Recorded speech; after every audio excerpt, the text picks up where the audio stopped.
ಕಬ್ಬಣ ಕೊಡೋದು ಅಂದರೆ, ನೀಲಿಸಿದ್ದಪ್ಪಾಜಿಯವ್ರನ್ನ ಮಂಟೇಸ್ವಾಮಿಗಳು ಅವ್ರ ಮನೆಗೆ 7 ಜನ ಪಾಳೆಗಾರರು, ಯಾರು ಅವರು ಪಾಂಚಾಳರು, ಅವ್ರ ಮನೆಯೇ, ಅವ್ರ ಕುಟುಂಬದವರೇ ಅಲ್ವಾ ನೀಲಿಸಿದ್ದಪ್ಪಾಜಿ ಕೆಂಪಾಚಾರಿ ದತ್ತಕ್ಕೆ ತೊಗೊಂಡಾದ್ಮೇಲೆ ಆ ಮನೆಗೆ ಹೋಗಿ ನೀನು ಕಬ್ಬಣದ ಏನೂ ದಾನ ಕೊಡಲ್ಲ ಅವರು, ದಾನವ ತಿಳಿದಿಲ್ಲ, ಧರ್ಮ ತಿಳಿದಿಲ್ಲ ಅವ್ರಿಗೆ.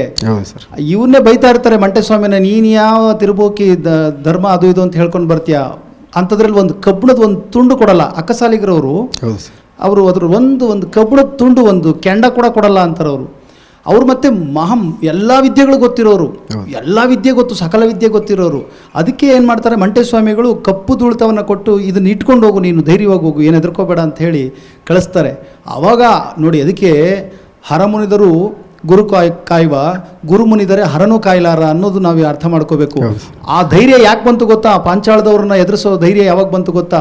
ನನ್ನ ಗುರು ನನ್ನ ಹಿಂದೆ ಇದ್ದಾರೆ, ಏನು ಮಾಡ್ಕೊಳ್ತೀರಾ, ಆಗತ್ತಾ ನೋಡೋಣ, ಇಲ್ಲ ನಾನು ಉಳಿಬೇಕು ಇಲ್ಲ ನೀವು ಉಳಿಬೇಕು ಅನ್ನೋ ಮಟ್ಟಕ್ಕೆ ಅವ್ರು ಬರ್ತಾರೆ ಅಲ್ವಾ.